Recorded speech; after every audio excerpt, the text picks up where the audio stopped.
রাধে রাধে বন্ধুরা, সকলকে জানাই শুভ দোলযাত্রা। তো এটা হচ্ছে দোল পূর্ণিমার সকালবেলায়।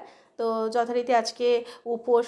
তো এখানে প্রথমেই রং খেলা শুরু করব। তো তার জন্য ভগবানের শ্রী চরণে একটু আবির দিয়ে দিচ্ছি। তারপরে আমরা নিজেদের মধ্যে একটু রং খেলবো, কারণ আমাদের গুরুদেব বলে যে ভগবানের সাথে রং খেলে নিয়েছো মানে আর কারোর সাথে রং খেলার দরকার নেই। কোনো বাইরে যে রং খেলা নিয়ে এখন যেগুলো হয় আর কি, অসভ্যতামি, মাতলামো, জামা কাপড় ছেঁড়া, এগুলো করা কিন্তু আমাদের বৈষ্ণবদের কখনোই শোভা পায় না। তো সেই কথা অনুযায়ী সামান্য একটু করে রং দিয়ে দিচ্ছি। তো প্রথমেই তো বড়দের পায়ে দেওয়ার কথা। তো এখানে মা বাবা থাকলে নিশ্চয়ই দিতাম, তো আমার মা বাবা এখন নেই এখানে প্রেজেন্ট, তো তার জন্য স্বামীর পায়ে একটু দিয়ে দিলাম। তারপরে ও একটুখানি আমাকে রং দিয়ে দিল। আমার তো স্নান হয়ে গেছে, এখন গিয়ে ভোগ বানাবো, কারণ আমরা তো উপবাস, কিন্তু মেয়েগুলো রয়েছে ছোট ছোট, ওরা তো আর উপোস করতে পারবে না। তাও ওদেরকে বলেছে যে 12টা অবধি উপবাস করো মা, তারপরে তোমরা অনুকল্প প্রসাদ পাবে। তো ভগবানকেও ভোগ লাগাতে হবে, তার জন্য তাড়াহুড়া করছি। তো এখানে একটুখানি দেখো রং মাখানোর পরে কি অদ্ভুত লাগে না, এই জিনিসটাই আমার একদম ভালো লাগে না, কীরকম লাগে যেন দেখতে। যাই হোক, রং ঠং মেখেও নিয়েছি, হয়ে গেছে আমাদের হোলি। আমাদের ফ্ল্যাটে সবাই হোলি খেলেছে, কিন্তু আমরা অতটা আর নিচে নামিও নি আর খেলিনি।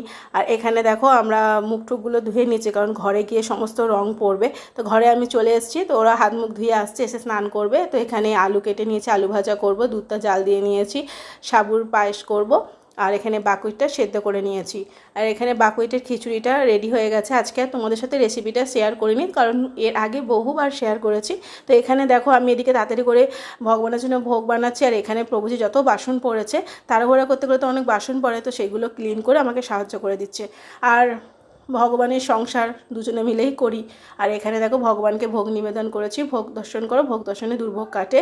তো আজকে মহাপ্রভুর যেহেতু জন্মদিন, তার জন্য একটু পায়েস করলাম। তো লাউয়ের পায়েস করলে ভালো হতো, তো আজকে লাউ ছিল না, আর প্রভুজি না বেরোয়নি আজকে রং দেবে বলে, ওই জন্য কিছু ফল টলও আনা হয়নি সেরকমভাবে। আর এখানে দেখো সন্ধ্যেবেলায় বাচ্চারা বলছে মা খিদে পেয়েছে, একটু কিছু বানিয়ে দাও।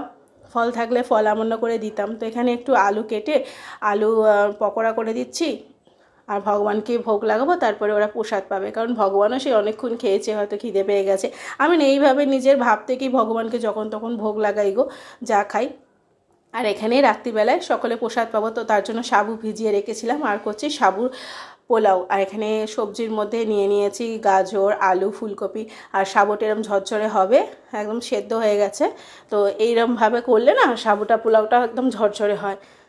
এরপরে দেখো প্রচণ্ড গরম পড়ে গেছে, জানি না সারাদিন উপবাস করে রয়েছি বলে কি গরম লাগছে বেশি কি বলতে পারবো না, এত কষ্ট হচ্ছে গরমে। আর ওই জন্য প্রভুজিকে বললাম একটুখানি এসিটা এবার চালাতে হবে, এতদিন চালায়নি, কারণ এত গরম পড়েছে, না চালালে হচ্ছে না। এরপরে দেখো ভগবানকে রাত্রিবেলায় ভোগ নিবেদন করা হয়ে গিয়েছে, আর এখানে রায়নী কাজ করছে, তোমাদেরকে দেখাচ্ছি।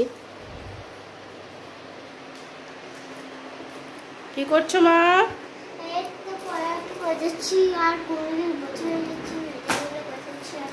পড়ার একটা গোছাচ্ছ, একটু জোরে বলো, না শুনতে পাচ্ছে না সবাই। পড়ার একটা কোনদিন গোছায় না, না ওই জন্য বলে আজকে এখন গোছাচ্ছি, মজা হয়ে গেছে না পরিষ্কার করে, এই সব গুছিয়েছি। তো সবাইকে একটু রাধে রাধে বলে দাও। রাধে রাধে। এরপরে ঋতিকাকে পিটানি দেওয়া হয়েছে, ওই জন্য বলছে আমাকে ভিডিও করবে না, আমাকে দেখাবে না। তো যাই হোক, বড়ো হচ্ছে যত, একটাও কথা শোনো না। তারপরে আমরা রাত্রিবেলা প্রসাদ পাবো, তো তার জন্য পকোড়া ভেজে নিচ্ছি, কারণ সন্ধ্যাবেলা ওরা খেয়েছিল, আমরা তো আর খাইনি। তো গরম গরম ভেজে প্রভুজিকে দেবো। তো আজকের ভিডিও এখানে শেষ করছি বন্ধুরা। রাধে রাধে, জয় শ্রীকৃষ্ণ।